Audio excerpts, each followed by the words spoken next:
Let me say very humbly that I am very, very pleased and happy to be here for this session. And I'll start with a few humorous, cheerful remarks, hopefully. And maybe even cool and casual at times. But we'll get to some meditation as well. And basically we need to be just happy about the whole thing, instead of getting too tied down by thoughts of what am I doing and where am I going and what's going to happen and stuff like that. So firstly, let me thank YMC for inviting me, and it's a lovely, beautiful initiative to have this kind of initiative. When I was at NIT Kurukshetra, and of course people go to NIT when they don't get admission at IITs. So when I was at NIT Kurukshetra, we didn't have any meditation. And Kurukshetra is supposed to be the birthplace of many of the philosophies which have led to what we are going to talk about today. How many of you been to Jyoti sir or Kurukshetra? Please raise your hands. Okay, a few of you. Yeah, okay. So Kurukshetra is my, of course, alma mater, and I've also been in the Haryana cadre. So I posted in a few places nearby. And I resigned, as you very eloquently introduced me. But let me say that before I come to the meditation part and the part about Paramahansa Yogananda's teachings, I would like to say that life is a journey which is full of ups and downs. So I talk about how to handle crisis, how to handle problems. I don't necessarily bring in the meditation, because my audiences can be what are called, they can be lay persons. So we don't talk about meditation until somebody is interested. Especially I, being an independent speaker, I often talk about public speaking skills, or I could talk about humor in government, or I could talk about something else. And I don't bring in meditation typically. But I do hint at it. And I'm going to start with a couplet which I follow nowadays, which I mention nowadays in many talks. It is in Hindi Urdu, but I will translate it for those who don't understand Hindi Urdu. And it's very telling, because we're all running. And Socrates also said, and this is not the couplet, it's a quote by Socrates. He said, beware the barrenness of a busy life. And Professor Bhargava also said, we're all burdened by academics and stuff like that, and here we are taking a break. But can we bring this break to our life? Can we bring these thoughts to our life? That is the question. Because it cannot only be a break and then we come back to the humdrum. So the couplet is, and I got this on WhatsApp, it was sent to me by Mark Zuckerberg. Not really, because he's the chancellor of WhatsApp University, that's what we call it. So no one in particular sent it, it's just a forward which comes, a dime a dozen we get these forwards. And this forward is, Fitur hota hai har daur mein juda juda. Fitur means passion, daur means era, juda juda means alag alag, different. In different times we have different passions. On different milestones of life, our passions change. फितूर होता है हर दौर में जुदा जुदा, पहले खिलौने, फिर इश्क, फिर पैसा, फिर खुदा खुदा. So we clap for Mark Zuckerberg for sending me this. Of course, he doesn't understand it, but that's a different issue. The point is, first we are busy with toys. As children, every child wants a toy. I mean, he wants milk and he wants mama, but he wants toys as well. Every child wants to play. Then we become teenagers, we have crushes, then these crushes also go on till much later in life, and romance continues. And then the career part starts, IIT, NIT, this, that, IIM, ISB, IAS, whatever, all these I's. The I. And I also stands for?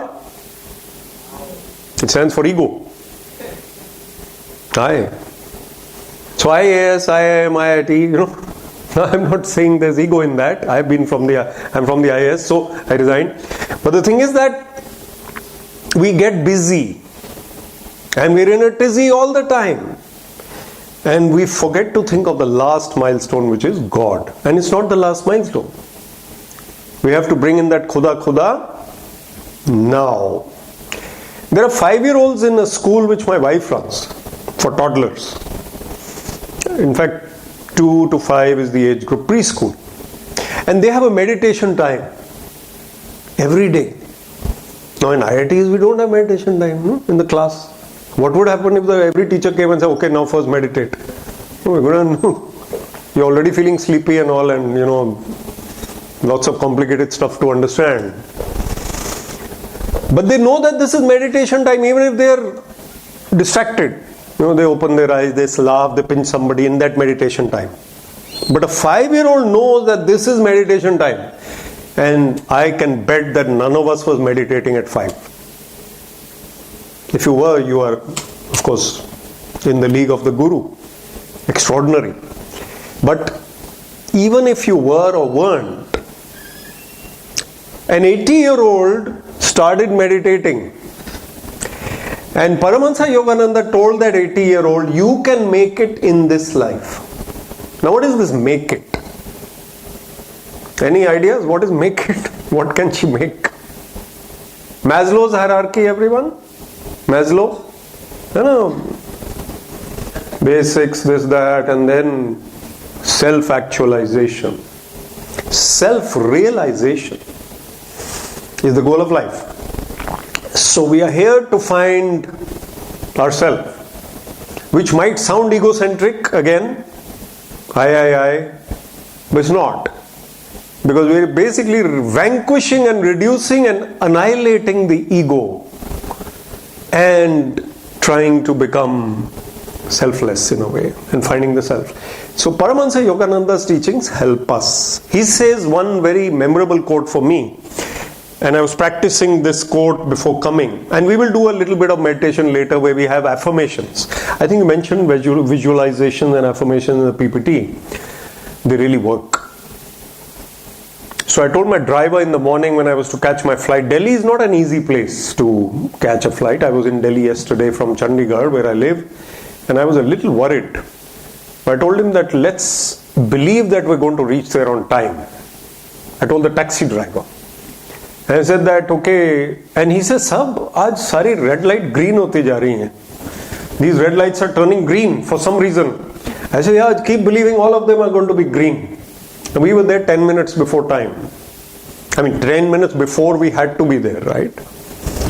So, I think it's a power of belief. But where are we lost? Where is the treadmill on which we are? We're busy with IIT and another I which is very destructive nowadays. Any idea what distracts us the most nowadays? Starts with I? Yes. Again Mark Zuckerberg is at fault. And Mark Zuckerberg's mother is the only mother who says that spend more time on WhatsApp and Instagram. Because he owns it, he better improve it a bit. So Instagram is the most destructive force on this planet at the moment. I don't want to get to chat GPT and all, right? Chat GPT or whatever it is, right? That's too technical for me, right? But the thing is that Instagram is only symbolic of the distractions of this world. They are a dime a dozen. There are so many distractions. How many of you have been to Himachal? Just raise your hands, Wesley. It's good exercise to raise your hands anyway. So I'll ask you a question each, which somebody, for one question or the other, you'll have to raise your hand, right? How many of you had breakfast today? Raise your hands. Okay. And some of you who didn't have breakfast, please raise your hands. That covers everyone. Good exercise, huh? Himachal is a place with the coolest people I've seen. And my wife is from Himachal. And yeah, at times she's not cool, but she does meditate more than me. And some of the devotees here know she's quite famous for her meditation. So I had no choice anyway but to meditate in life. But I've seen people in Himachal sit in the sun for 2 hours without Instagram. This is what I'm trying to tell you. On a Sunday they will what they call dhoop sekna. I'm going to sit in the sun and just... I don't think they even think at that time. It's like meditation. But they're not meditating also. They're not talking. I have seen people with no hurry. And it's not that they are retired or jobless. A jobless person is not cool if he needs a job. So there's something about villages and the hills and calm places on this planet which somehow doesn't percolate to the metros, and we become busy here. So when do we have to start meditating, by the way? And what is the topic of today? It is to find victory with calmness. How can we become calmer? You know the story of the pond. When the pond is calm and still, you can see the reflection of the moon clearly. And when you throw a stone into the pond, there are ripples and the reflection is distorted. If the pond is your mind, and your mind is ruffled, can you see the picture of life clearly and take the right decision? When you're driving fast because you're getting late, you might overtake when you're not supposed to overtake. And you take decisions while driving which can be potentially calamitous, destructive, harmful. And if we do the same in life, when do we say things which we are not supposed to say or which we regret later? When the mind is angry. Anger is another animalistic instinct, and animals are much better than us. I became a dog lover in the last 5 years because we have a beagle. Before that I wasn't much of an animal lover, but I'm also evolving, right? So start loving nature, birds, animals, then the magic begins. And so the thing is that, am I thinking too much? Am I overthinking, by the way? How many of you overthink? Very frankly, nobody's watching, so you can tell us if you overthink. And those who didn't raise their hands also overthink, I'm quite sure. Because we are always on. We are always on, always on. What is the only one time when you don't think? When you're sleeping. But some of us have restless sleep also. Meditation is conscious passivity. And sleep is unconscious passivity. So one way to be calm is to start meditating. Regularly, morning and evening.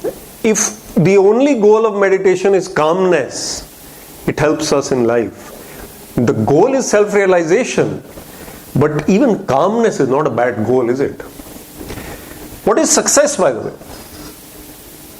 It's a complex topic that we're discussing today, but I'm trying to simplify it, and you know the answers, but I'm just trying to lay them out on the table. What is the goal of life, by the way?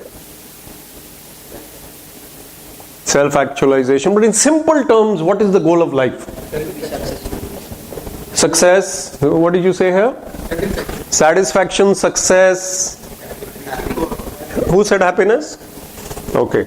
Normally I get a little girl saying happiness. There are little girls here. And according to me, there are little girls here. Because you're younger than my daughter. The thing is that happiness is the goal of life, which contains success, achievement, attainment, satisfaction, everything. And self-actualization is actually eternal happiness. But let's talk about materialistic happiness for a minute. Worldly happiness. Barack Obama and Donald Trump. Which one looks happier? Does Trump ever smile? He's like Arnab Goswami, who doesn't keep silent. So we've never seen Trump smile. And Goswami silent. I'm only giving examples, right? It could be someone else, something else. So Barack Obama exemplifies someone who smiles and looks happy, and the level is the same as Trump. Most powerful man in the world. Trump is richer. You know that. His wealth is much more than Obama's. But the happiness index of Obama appears to be much higher. So money and power and, what's the third one? Money, power and fame. So Shah Rukh Khan also now, Virat Kohli, unfortunately also, Dhoni, Chennai Super King, retirement mode. Amitabh Bachchan, the highlight of his life was yesterday, wasn't it? I mean, Amitabh Bachchan ki bhi highlight was yesterday. At the age of 80, he met Ronaldo, Messi, Mbappe and Neymar at one go as the chief guest in an international football match. Yesterday or day before. But fame is fleeting. So money and power and fame are not the goal of life because they cannot give us permanence in happiness.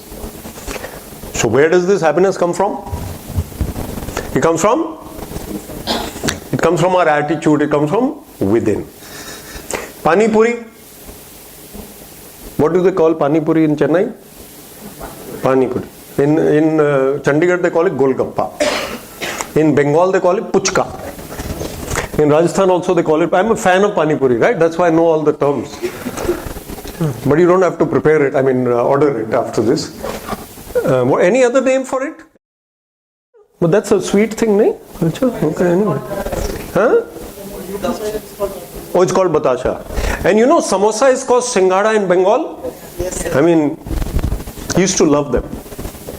So he used to say in the autobiography also, it's mentioned, I think, maybe somewhere else, that one of the last desires I had in the US when he went for 30 years was to have the perfect Singara Samosa once more.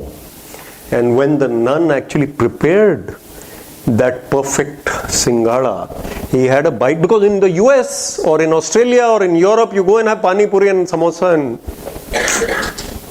Chennai, Chandigarh, there's no fun there, right? The taste is somehow, what is the matter with them? Or the water is different, there's no impurity in the water, it's too pure. Something is missing. So Yogananda had that perfect Pani Puri and then he said, now the last of my desires is fulfilled. Not that he had to do that, he did that for his followers to understand that even saints in worldly positions have desires. Because they are human. Is any human being perfect? If anyone here is perfect, please raise your hand. The smiles are perfect. So, coming to the crux of what I've been saying till now, because we don't want to go on and come to the same conclusion, the crux is that happiness is found within. And a calm mind gives us happiness. And success without happiness, like Trump, is not success. What is the point of being sleepless in Seattle? That's a movie, no? Anyone seen this movie, Sleepless in Seattle? Professor Bhargava's. That means we are older, huh? You seen Rajesh Khanna's Anand, anyone? Oh, these youngsters have seen it. Wow, super. Watch that. You get to know what is happiness. And it's a wonderful life. Christmas movie, black and white. It's a wonderful life. Black and white, Christmas movie. It tells you what life is about. So movies tell you happiness is within.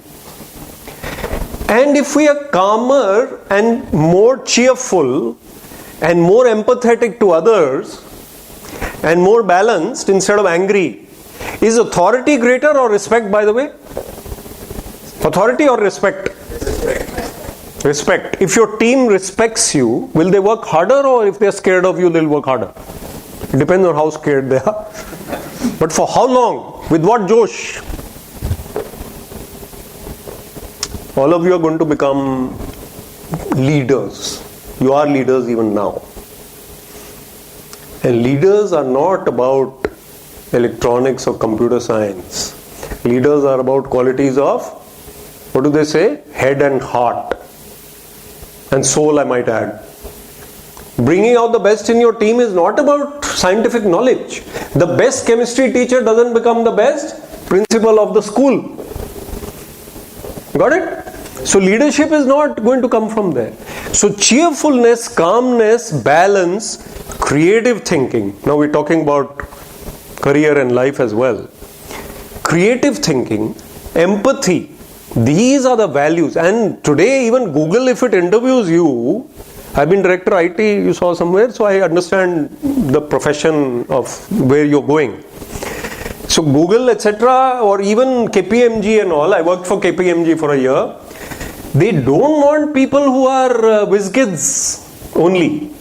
You're all whiz kids, there's no doubt about it. You have to have some qualities other than that. How many of you preparing for UPSC or the IAS? No harm. IIT ka seat kharab to nahi kar rahe na. People say, why are you preparing for UPSC? You're spoiling one seat of the... I don't agree. It's good. Somebody needs to get in. I resigned because I did 26 years in the civil services, HCS, IAS. Then I resigned. No? I didn't spoil any seat or any post or anything. I became a speaker. I became a meditator. Now I meditate more because I have more time to meditate. If I was in the service, I can't meditate more enough. It's not that you have to resign to meditate. See, I speak quickly because you're bright. If you weren't bright, then I would be explaining things very aram se. But you're bright, you are receptive. I can see even the last person is smiling. Last person, okay? All okay? What's your name? Ajay, okay, na? All okay. Right. What is C4 behind you? That side, the other side. No idea? Even I have no idea. Huh? Whether I'm talking about meditation or cricket, I have to engage with the last man in the hall. If the last man is okay, then everybody else is normally, except, okay, we don't point out anyone. So the thing is that calmness and respect go together. Angry people are feared. But leadership qualities are about understanding what to say, when and where. Emotional intelligence. Understanding what makes you angry and scared. Improving your mind. So the battle of life is being fought in the mind, not in Kurukshetra. And the Kurukshetra is, Yogananda says, there's an interpretation of the Gita by Paramahansa Yogananda. He says, the Kauravas and Pandavas are within. All our bad qualities are Kauravas. Good qualities are Pandavas. Ladai chal rahi. Battle. Nobody's perfect. Sometimes we feel angry. Sometimes you pick up somebody else's chocolate. Or we did when we were in class 2. Now we don't do that. You know? Now we have improved. But the thing is that nobody's perfect. So the Kauravas, Pandavas keep fighting in the mind. So simplifying what I've said till now. Calmness is an asset, it's a friend. Yogananda said, be calmly active and actively calm. Brilliant. For today, it's even more brilliant, 2023. What is calmly active? All of us are active. Socrates said, you are busy. We're all busy. But can the mind be calm while I'm busy? Or do I have to be in a tizzy, restless, angry, fearful, anxiety filled when I'm busy? Is it possible to be busy and calm at the same time? I think it is. And what is actively calm? Calmly active to ho gaya. What is actively calm? Front row knows this a little bit, I think. Everybody knows it. Actively calm is basically working on your calmness. Actively. 11 o'clock reminder. Am I feeling angry today? Am I restless today? 1 o'clock, 3 o'clock, 5 o'clock, 7 o'clock, 9 o'clock. How is my mind today? Actively calm. I'm actively monitoring my calmness. which even Chat GPT doesn't. GPT or GBT? What is it? GPT. I know it actually. Microsoft has bought it for $10 billion or something, right? The thing is that we are basically to be active in our calmness. Calmness increases physical health, improves mental health, spiritual health, and we are body, mind and soul. Even if I am a techie, engineer, scientist, don't believe in God, within quotes, I don't believe in God, I don't believe in a soul, then there is a truth behind every act in the planet, and that truth I can believe in. But if I'm here in this hall, chances are I do believe in some Almighty. So if I believe in the Almighty, that Khuda or whoever, or some power or some truth, can I connect to that? Okay, any question till now? I know I jumped that, thrust it at you suddenly, because we're going to meditate very soon. But any question till now before I tell you one or two stories? So there are studies that state that people who take stress more than others, they tend to be more productive also. For example, in PhD life we see the anxious students and the people who are more like जिन्हें डर ज़्यादा लगता है, those who are afraid that they will not get placed, that they will not get publication, they tend to complete their PhD faster as compared to the student who are not taking that level of stress. So how does this paradox works? It is said that a few butterflies in the stomach are good for you before an exam. Then your mama gives you that dahi they used to give us when we were young. I don't know about Chennai. Curd, no? Before the exam you go and go for. So you calm those butterflies by having curd. All of you are smiling, that means you also had the same. So, if I'm a little bit nervous energy is there, I'll perform better. I agree. But if I'm a wreck, my college was known as REC by the way, Regional Engineering College Kurukshetra. Now it's NIT Kurukshetra. We used to be called wreckers. Even today we're called wreckers. But if I'm a wreck, I can't perform.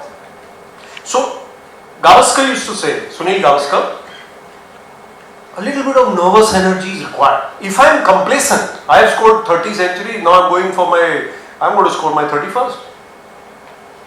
If I have delivered 5 speeches this year already, and now this is my 6th one, and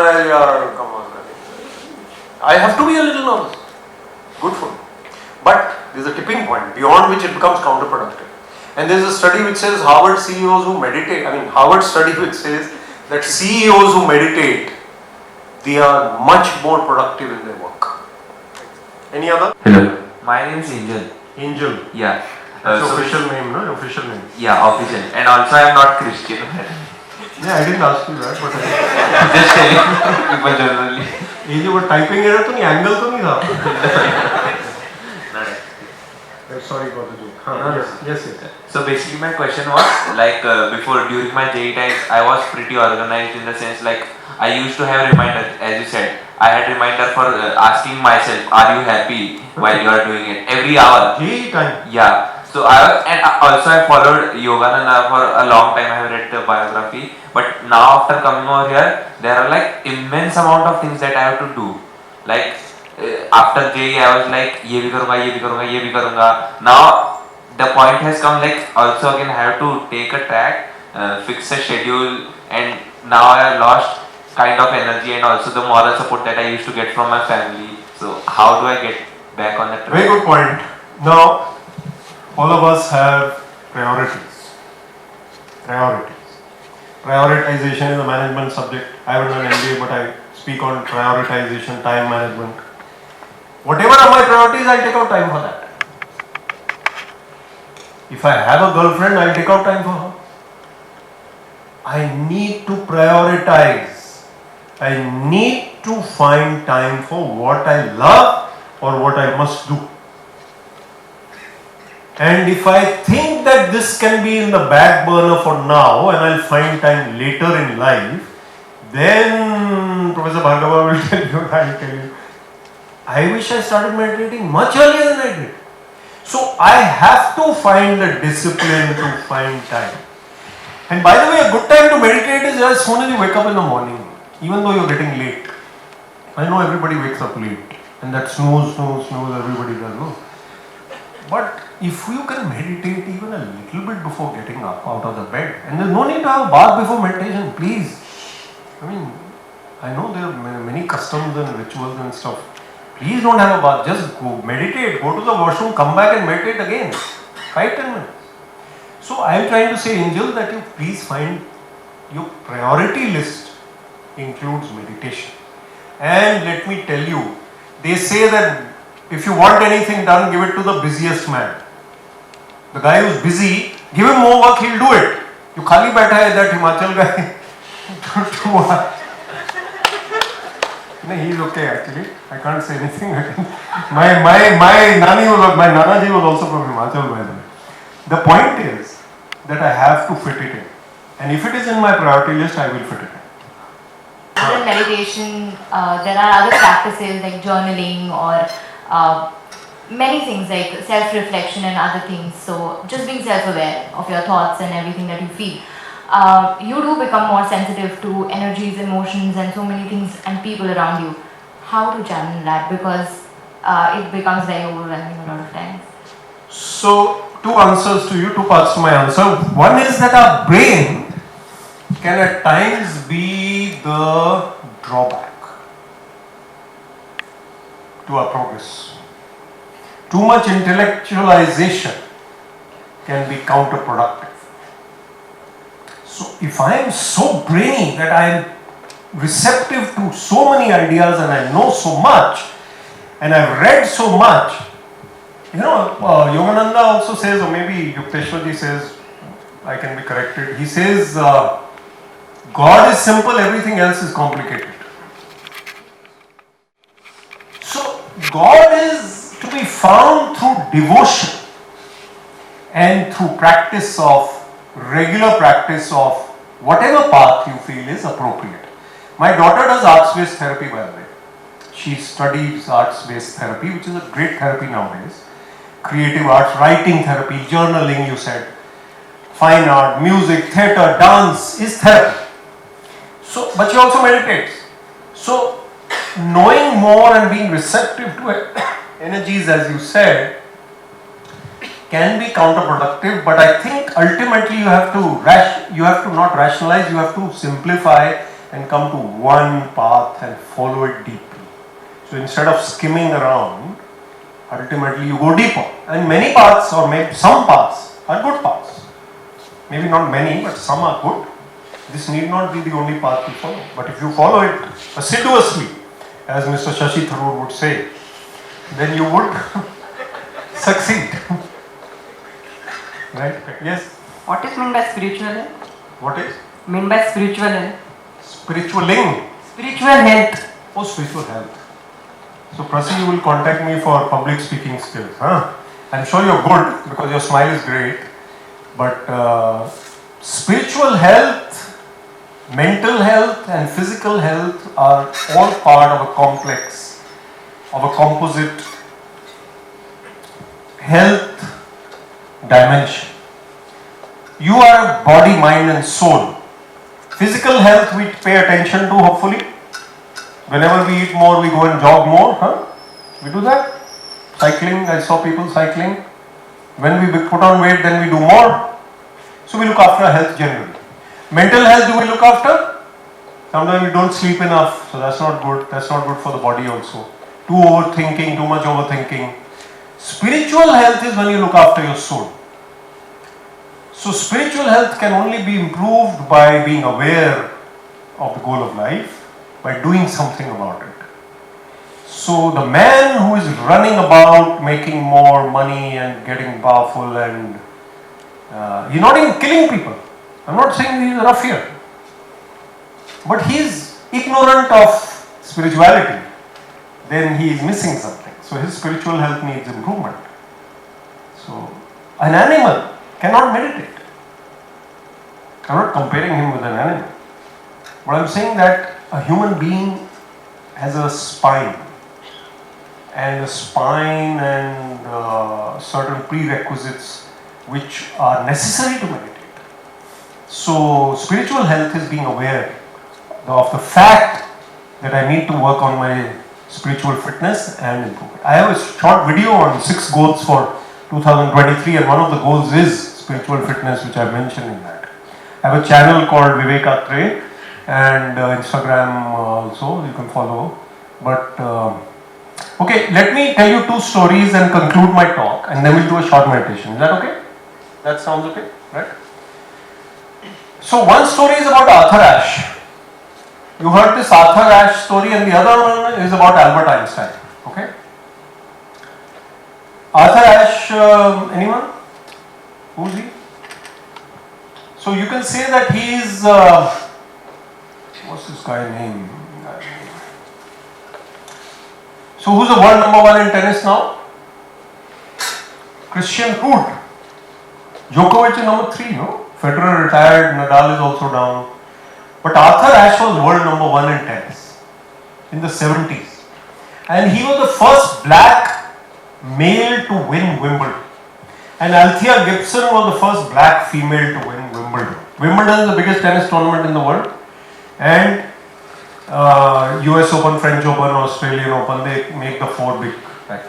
So when Arthur Ashe won Wimbledon, he was on top of the world. When you win Wimbledon, you are a celebrity.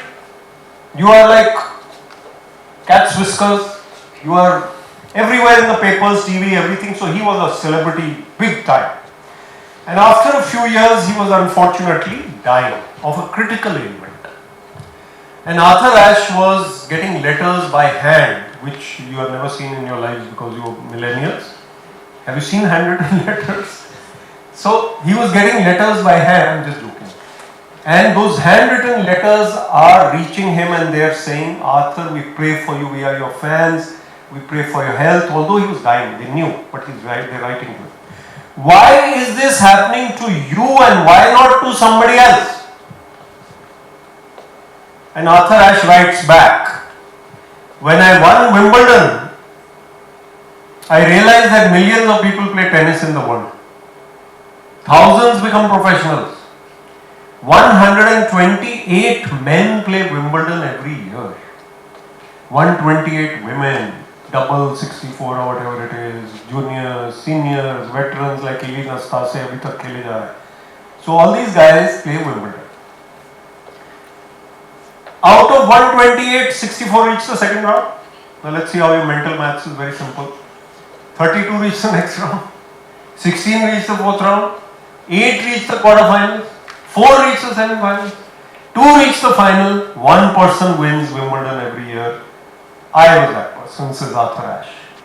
I did not ask God when I was lifting up the trophy, why me?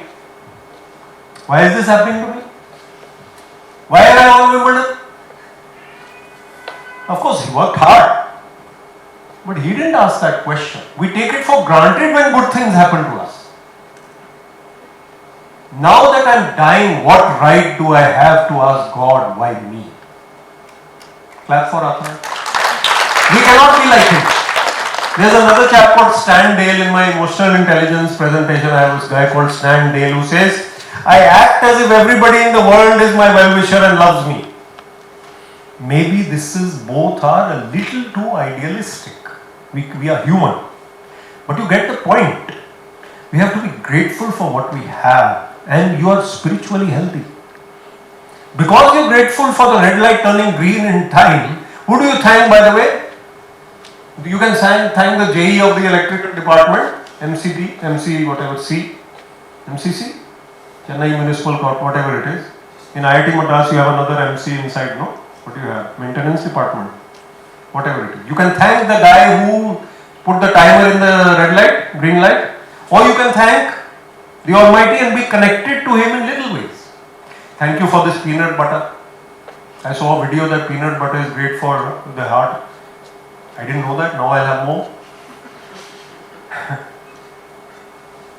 The second story. So basically Arthur Ashe teaches us to be grateful for what we have. And you're good quality. Some people say that I can't meditate but I serve society.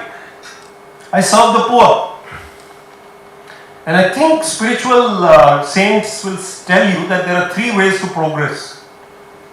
One is service to society. One is meditation and sadhana. And the third is suffering. So we don't want the third one. So if you're serving selflessly is also spiritual.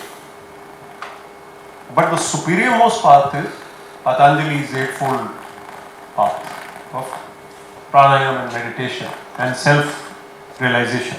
This last story before I conclude is Albert Einstein and his driver. Who all have heard this story? Please raise your hands. Only 3, 4, 5. Okay, very few. Alright. Theory of relativity. E is equal to mc square. Right? So he goes to one hall like this and lectures, and there are about 100 people. He goes to the next hall the next day, another university, another university, another university. So the driver is the same. 24 towns they go, 24 days. They stay in that town and next morning they're off to the next one. And in each talk the driver sits at the back and listens to Einstein's talk on the theory of relativity. The driver.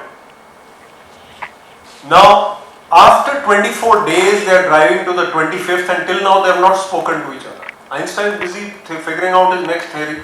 He's reading papers, writing, scribbling in the car. The driver is driving, they don't talk. Now 25th day, this driver suddenly speaks. He says, Mr. Einstein, I've heard your lecture 24 times sitting at the back of the hall. I think even I can deliver this lecture now. Now if anyone says that to Professor Bhargava or to me, that he will deliver this. So I have come from Chandigarh and the driver says, sir, I will deliver it.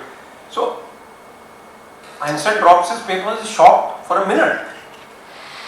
But after 30 seconds or 45 seconds, he recovers. He says, this is amazing. Great man, creative.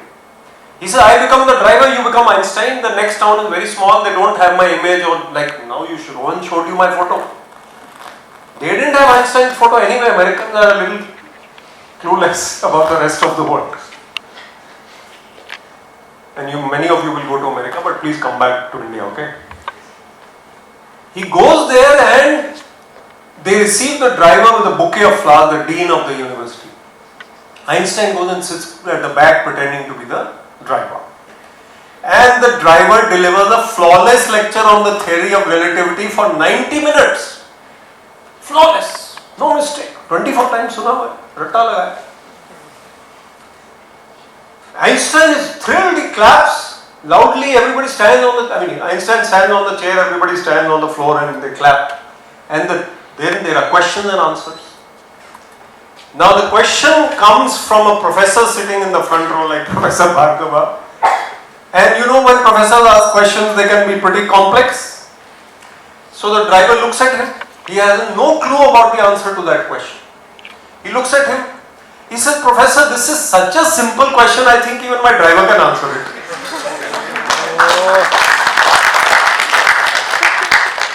What do we learn from these two gentlemen in the story, and what is the context here? What is the one quality that both had? Common quality. Confidence, definitely confidence, yes. The presence of mind and calmness. Can Einstein have come up with the theory of relativity with a restless mind? Could he deliver lectures with a restless mind? Could the driver deliver the lecture with a restless mind? All the time feeling scared, now he will arrest me, they will come, Einstein. Maybe they arrested or maybe whatever happened later, I don't know. You can Google whether Einstein delivered the lecture again or what happened, I don't know. But can the mind be restless at such times? No, he's a calm guy. And presence of mind to turn the tables when the question is asked. And of course, it is funny, but we learn. And what do we learn from Einstein? Another quality, humility. Humbleness. Not arrogance. Natharash, humbleness. Great people are humble. Dr. Manmohan Singh came to Chandigarh once. I was director of IT. He was Prime Minister. And I happened to shake hands with him when I was introduced. This guy has done something for the IT Park of Chandigarh. He held my hand, he looked at me, he paused, and he was so humble. And I was so young officer, I was fantastic. Feeling great that this guy has no arrogance. So, humility. So lastly, I want to say that on the spiritual path, everybody is a practitioner. Everybody is a student. Everybody is a devotee or either is zero He stopped over, like that Uber driver now, doesn't move, 5 minutes, 5 minutes. Where are you, bhaiya? चल ही नहीं रहा, समोसे खा रहा है, सिंगाड़ा. So we have to move a little bit. Taka start moving. And those who are not in this hall right now, they are missing, maybe they are meditating over there, I don't know. The thing is, everybody has a time when it comes to them. But we have to make the effort. So if you make the effort to know God, and I made the effort, so I am balancing my life to the best of my ability. And I am better than I was. I am evolving. Because of meditation, I am calmer than I was. I am a Scorpio by birth, by the way. I used to lose my cool for a while and then calm down. But now I don't. That spike of anger is missing. I mean, unless you really push me. So I become calm. Right? Thank you very, very much for listening. Thank you so much.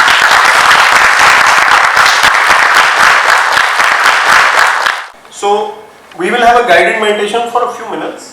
It's on creating an inner environment for success. This is a meditation which I heard and saw in YSS or SRF, the videos, and I'm jotting down some points. Follow it. How do we create that inner environment?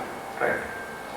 So gently lift your gaze to the spiritual eye. First you close your eyes after sitting straight and gently lift your gaze even though your eyes are closed.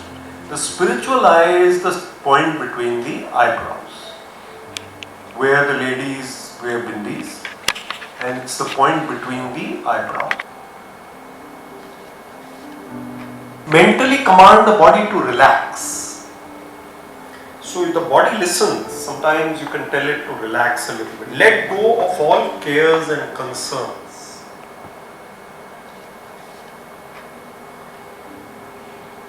Try not to have restless thoughts about what is going to happen after this, etc. Just try and let go for a while. Feel the peace within. Even if it is mild peace, feel it.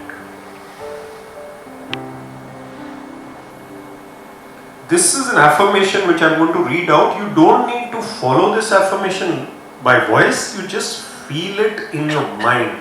You repeat the words in your mind. There is hidden strength within me. You just repeat the words in your mind. There is hidden strength within me to overcome all obstacles and temptations. There is hidden strength within me to overcome all obstacles and temptations. I will bring forth that power and energy.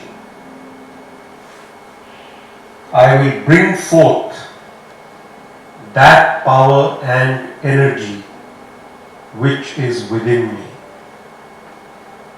Just keep on repeating these words or whatever you remember out of them. Just feel the peace for a couple of seconds or a few seconds, and then we'll do the next part.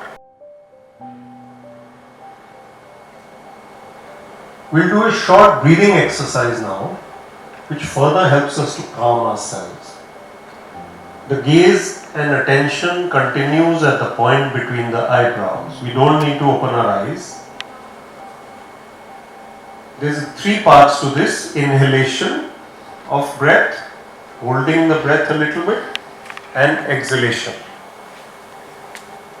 When we inhale the breath, then we tense the whole body.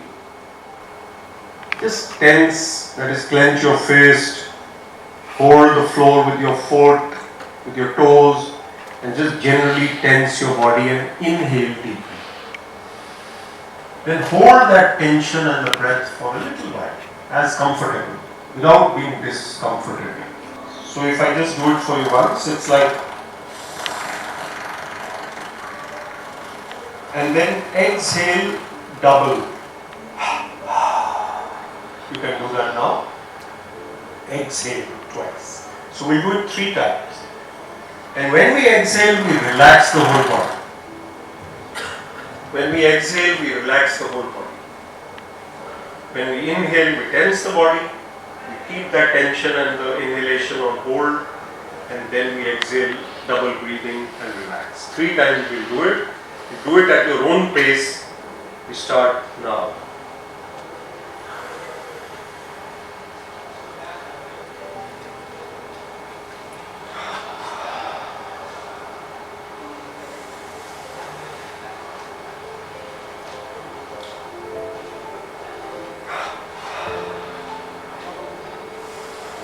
You will find yourself to be more peaceful than before. Just keep meditating like this for a while. Keep your gaze at the point between the eyebrows.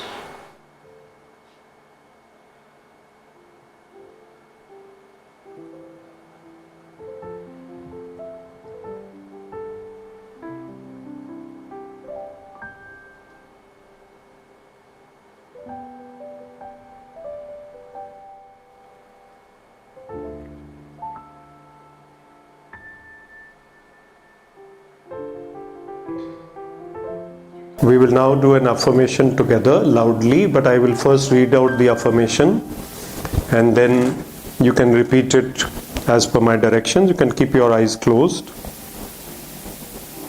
I'll first read it out the whole thing and then later on you can repeat.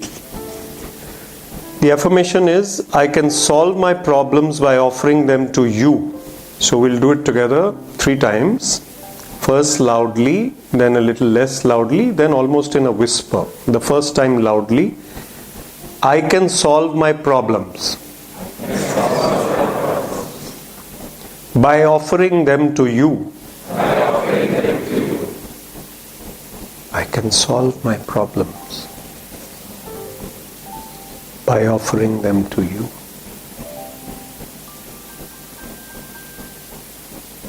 Just repeat this thought in your mind now, silently.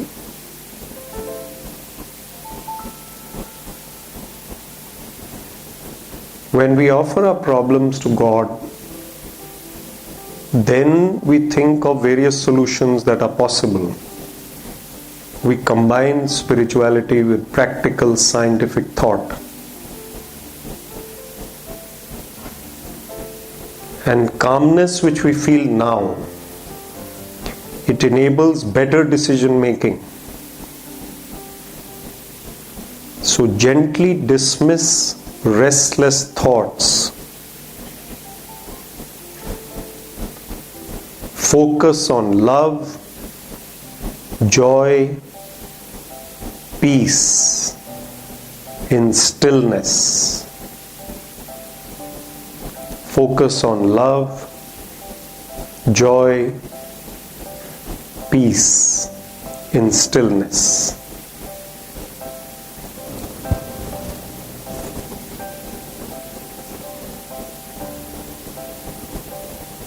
We'll do one more affirmation before we close. I'll read it out once and then we'll do it like the other one 3 times. This affirmation is slightly longer but it's very powerful. I am brave, I am strong, I am cool, I am calm, I am sweet, I am kind, I am love, I am sympathy, I am pleased with all, I have no enemy, I am the friend of all. We'll do it 3 times. I am brave, I am strong. I am brave, I am strong. I am cool, I am calm. I am cool, I am calm. I am sweet, I am kind. I am sweet, I am kind. I am love, I am sympathy. I am love, I am sympathy. I am pleased with all. I am pleased with all. I have no enemy. I have no enemy. I am the friend of all. I am the friend of all. I am brave, I am strong. I am brave, I am strong.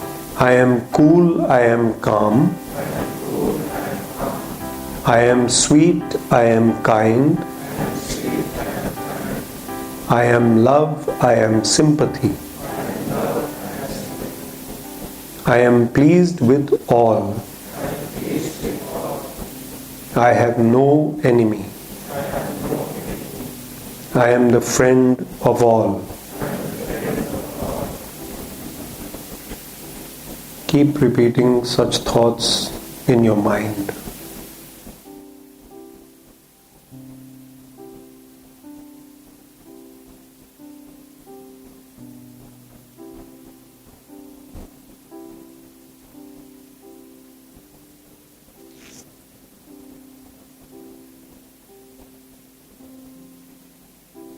Thank you. You can open your eyes whenever you want. There's no hurry. You can keep them closed if you like. You can just be yourself and relax mentally. And some of you who know the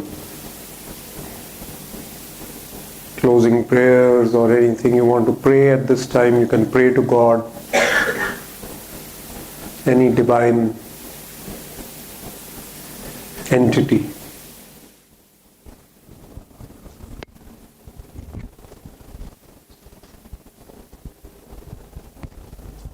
So that wasn't too bad, was it?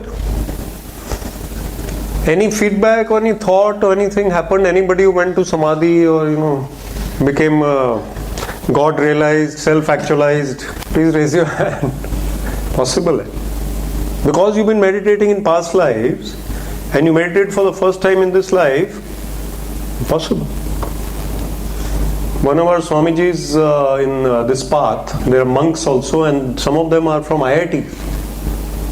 Not that I'm suggesting that you should become, but one of the Swamijis, he says the first time he came on this path and did the first energization exercise, you saw energization exercise, then Hong Saw, then Om, then Kriya. This is the process. So what we were doing is similar to the first Hong Saw type of meditation. We were watching the breath. After stilling our body and mind, we were doing the first technique, which is very good. Excellent. He says, when I did it for the first time, I felt some elevation. And he was in South America. And he's from Chennai. And he became a monk at the age of 30 something. And we have Swami Sudananji from IIT Madras, who's another Swamiji from here, and he was a student here. Now he's probably in his 60s. It's long ago. And these monks are amazing. But there is a thing that Paramahansa Yogananda also says, that you have to find God wherever you are. So if their path is monastic life, our path is the life of a householder. Job bhi karna hai, family, children, whatever, we still find God. Or at least we make progress. And if it is service to others, etc., that's also fine, whatever it is. And you also see how cool he was. Because the first in the affirmation is, I am cool, I am calm. No, I am cool. Now you guys are cool, right? So he knew that these cool guys are coming. And he knew all those people who are going to come. It's not mumbo jumbo or magic. I am an engineer, scientific thought process. So when you have faith, he also spoke about thoughtrons. No electrons, protons, thoughttrons. And vibes. Everyone knows vibes nowadays, no? Vibes, good vibe, yeah, vibe. So those vibes are measurable, which IIT Madras till now doesn't know how to do. Because we are in 2023. But in 3023 also something will be discovered, no? There are forces in this room which we can't recognize right now. He writes about them in the autobiography. Electromagnetic forces were discovered, but radio waves were discovered. But there are waves which, intuition. So it's a deep, beautiful subject. But not too much intellectualizing. Once we understand it, then practice. Thank you so much. Thank you. Thank you. I'm an architect, so I have my own firm. I recently opened it only. So my question is, there are some times where I need to push my employees to get the result that I want. But in few situations I have to like maybe shout at them, which I don't like. And so how do I deal with that? Yeah, it's a good question. So, firmness is better than anger. So I have a session on this, and firmness means that you are solid. But you don't lose your temper again and again, because then they lose respect. And they know that, you have to have a balanced personality where they know they can't take what is called a panga with you. You can't take it lightly. And but you mean business, but you are gentle. It's possible. Dhoni was like that. He had a personality which was so calm. He has a personality which is so calm and balanced, and looks very solid and business-like, but calm. So it doesn't seem like he's going to shout at anyone. And so I think we need to be firm without losing our cool. So tell them that you expect this. Tomorrow 5 o'clock I want this report. It doesn't mean I'm going to shout at you. You don't do it and I'll pull you up, but gently, firmly, and I'll issue you some memo or warning, or in government we say charge sheet. But